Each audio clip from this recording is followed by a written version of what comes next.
Meaning of ex cathedra. Ex cathedra. Ex cathedra. Ex cathedra. Ex cathedra. Ex cathedra is a Latin phrase that means from the chair, and it refers to a statement made by someone in a position of authority that is considered to be infallible.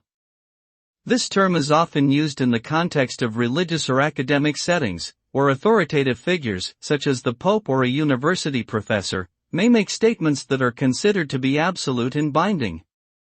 The result of an ex cathedra statement is that it is typically accepted without question or debate, as it is assumed to be coming from a source with ultimate knowledge or authority on the subject matter. However, there may be some disagreement among individuals or groups who do not recognize the authority of the speaker or institution.